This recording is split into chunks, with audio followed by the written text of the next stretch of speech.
আসসালামু আলাইকুম প্রিয় দর্শক শ্রোতা, আমরা চলে আসছি ব্রাহ্মণবাড়িয়া জেলার ঐতিহ্যবাহী কসবা উপজেলার খারেরা ৪ নং ইউনিয়নের খারেরা ইউনিয়ন পরিষদের বিএমপির ডাক্তার রেজাউল করিম সাধারণ সম্পাদক, খারেরা ইউনিয়ন বিএনপি।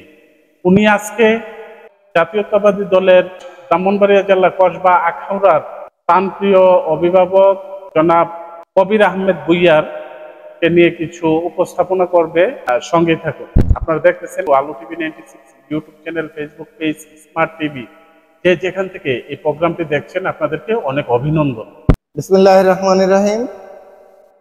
আমি মোহাম্মদ রেজাউল করিম, কসবা থানাধীন ৪ নং খারেরা ইউনিয়ন বিএনপির সাধারণ সম্পাদক।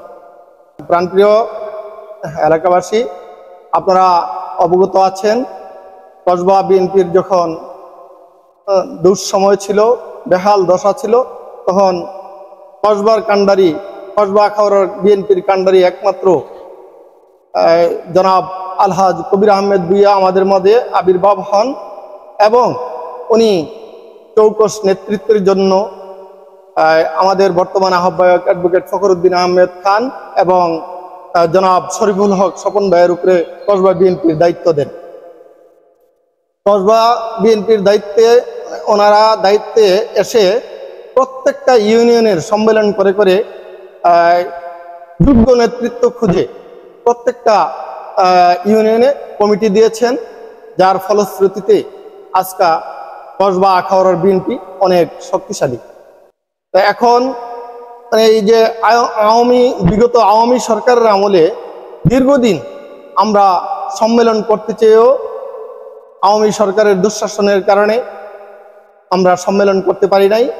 আগামী 30শে নভেম্বর, আগামীকাল রোজ শনিবার, আমাদের আলহাজ কবির আহমেদ ভূঁইয়ার নেতৃত্বে আমরা 3 লাখ পীর বাস স্ট্যান্ড সংলগ্ন সম্মেলনের স্থান নির্ধারণ করেছি এবং ইনশাআল্লাহ আগামীকাল আশা করছি প্রত্যেকটা কসবা থানাস্থ আপনার 10টা ইউনিয়ন, একটা পৌরসভা থেকে দলে দলে লোকজন এসে এখানে, আমার বিশ্বাস হয়তো 1,20,000 বা ততোর্ধ্ব লোক এখানে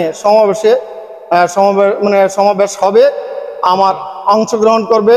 আমার বিশ্বাস, এর চেয়ে আমি আশা করছি যে আমি প্রত্যেকটা ইউনিয়ন থেকে খোঁজখবর নিয়ে জানতে পারলাম যে প্রত্যেকটা ইউনিয়ন থেকে এমন আশ্বাস পেয়েছি প্রচুর লোক সমাগম হবে।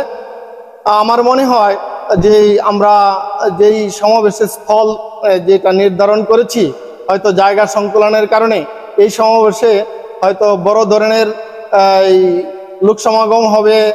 তো যে একটা হাইওয়ে রুটের পাশে এমনভাবে বাস চলাচলে হয়তো লোক সমাগমের কারণে বিঘ্ন করতে পারে।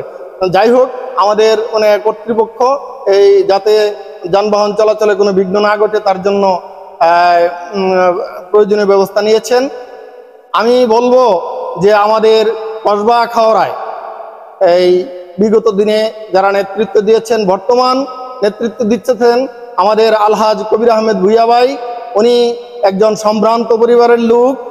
ওনার নেতৃত্বে আমরা কসবা আখাউড়াবাসী অনেক সুসংগঠিত, অনেক শক্তিশালী। আশা করি যদি আলহাজ কবির আহমেদ ভূঁইয়া আমাদের দীর্ঘদিন এই দল পরিচালনা করে, আমরা এই কসবা আখাউড়ার মাটি এমনিতেই বিএনপির ঘাঁটি, ইনশাআল্লাহ কবির আহমেদ ভূঁইয়ার নেতৃত্বে আমরা আরো শক্তিশালী এবং সুসংগঠিত হব, এই আশাবাদ।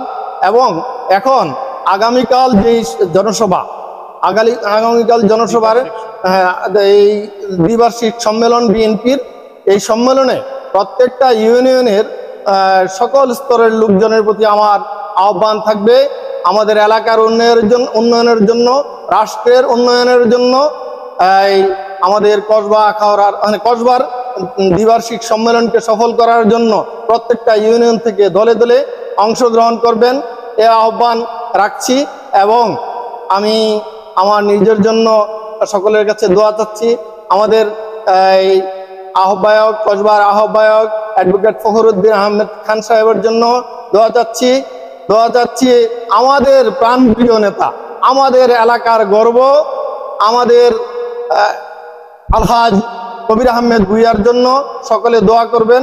এই সকলের কাছে আলহাজ কবির আহমেদ ভূঁইয়ার জন্য দোয়া চেয়ে আমি আমার বক্তব্য শেষ করছি। আল্লাহ হাফেজ। বাংলাদেশ জিন্দাবাদ। বাংলাদেশ জাতীয়তাবাদী দল বিএনপি জিন্দাবাদ। শহীদ প্রেসিডেন্ট জিয়াউর রহমান অমর হোক। বেগম খালেদা জিয়া জিন্দাবাদ। তারুণ্যের অহংকার তারেক রহমান জিন্দাবাদ। আলহাজ কবির আহমেদ ভূঁইয়া ভাই জিন্দাবাদ।